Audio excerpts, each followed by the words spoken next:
মারিয়া বেঙ্গালুরুতে তার মা বাবার সাথে বাস করত। মারিয়া আজকে এক মাল্টিন্যাশনাল কোম্পানিতে জবের জন্য ইন্টারভিউ দিতে যাচ্ছিল। মা, তোমার কাছে ভালো জব আছে, তাহলে তুমি জব চেঞ্জ করতে কেন চাইছো? বাবা, আমার অফিসের ওয়ার্ক কালচার ভালো নয়, এই জন্য আমি অন্য কোনো কোম্পানিতে কাজ করতে চাইছি। মা, যাবার সময় মন্দিরে নারকল দিয়ে পুজো দিস।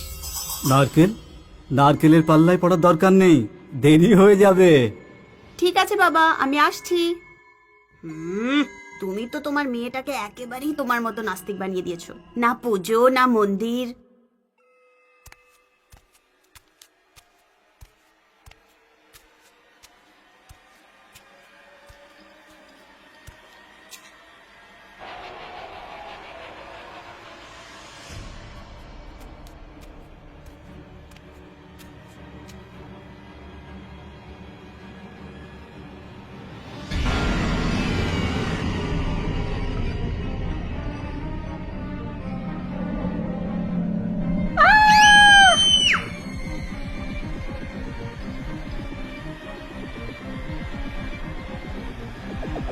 কি হয়েছে খুকি?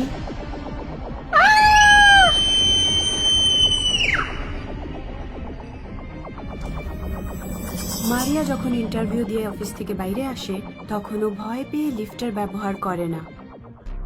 সিঁড়ি দিয়ে যাওয়াটাই ঠিক হবে।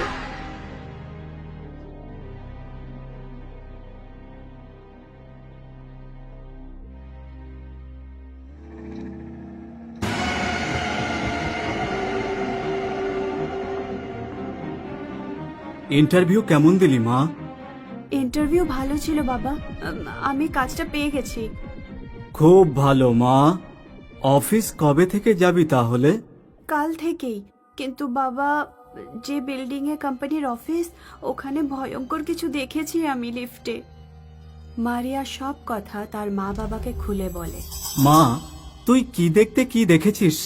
কাল রাত্রে তুই কোনো ভূতের সিনেমা দেখেছিস নাকি? না বাবা, আমি ঠিকই দেখেছিলাম। কালকে আমি গুরুদেবের কাছ থেকে 101 রুদ্রাক্ষর মালা এনে দেবো তোকে। এইসব নাটক করার কি দরকার? আমি কালকে তোকে অফিসে দিয়ে আসব। পরের দিন মারিয়া তার বাবার সাথে অফিসে যায়। ওরা লিফটের ব্যবহার করে, কিন্তু কোথাও কোনো ভয়ঙ্কর কিছু দেখতে পেল না। মারিয়ার বাবা প্রায় 1 সপ্তাহ ধরে ওকে অফিসে দিয়ে আসতো, কিন্তু কোনো রকম কিছু অঘটন ঘটল না। মা, লিফটে কিচ্ছু নেই, আর আমার বন্ধু রঞ্জিতের ছেলের বিয়ে, আমাকে ওখানেই যেতে হবে।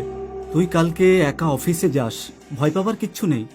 পরের দিন মারিয়া বিল্ডিংয়ে পৌঁছয় আর লিফটে চড়ে।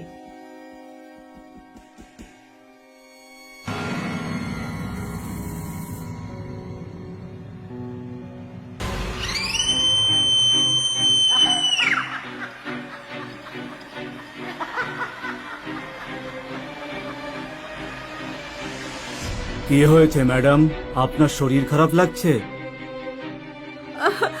ওই লিফটে একটা ডাইনি আছে।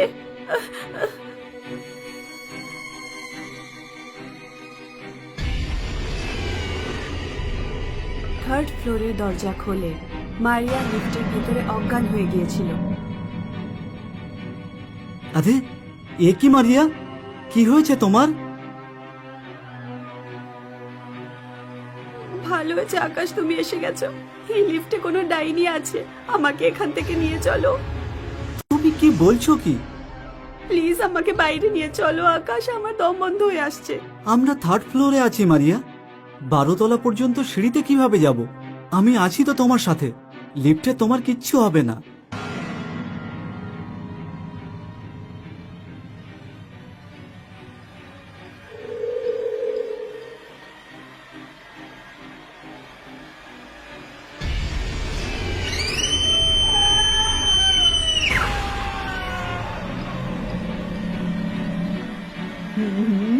আমার মুখ মনে পড়ছে কুকুর, আমার কাছে একটা ভালো জব ছিল, কিন্তু তুই নালিশ করে আমার চাকরিটা খেয়েছিস নিজের গার্লফ্রেন্ডকে চাকরি দেবার জন্য। আমাকে ক্ষমা করে দাও রচনা। ক্ষমা করে দেব? আমার গোটা সংসারটা আমার টাকায় চলতো।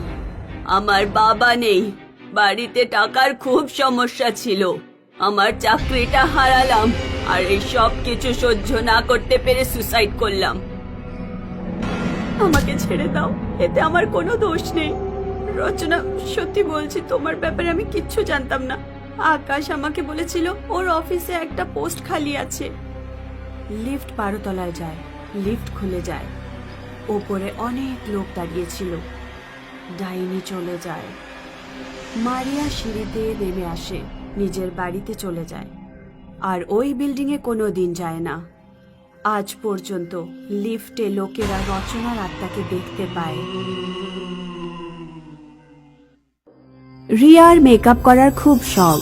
ও সব সময় নতুন নতুন মেকআপের প্রোডাক্ট অর্ডার করত। আর আজকে রিয়ার মেকআপ প্যালেট আসার কথা। ম্যাডাম, আপনার পার্সেল। Thank you. রিয়া ওই পার্সেল নিয়ে খুব খুশি ছিল। ওই পার্সেলটা যখন ও খুলল, ওর ভেতরে একটা মেকআপ প্যালেট ছিল। দেখতে তো এটা খুব সুন্দর, এখন ট্রাই করে দেখি। রিয়া একটা ব্রাশ নিল আর ওই প্যালেটের উপরে ঘষলো আর নিজের মুখের উপরে লাগালো।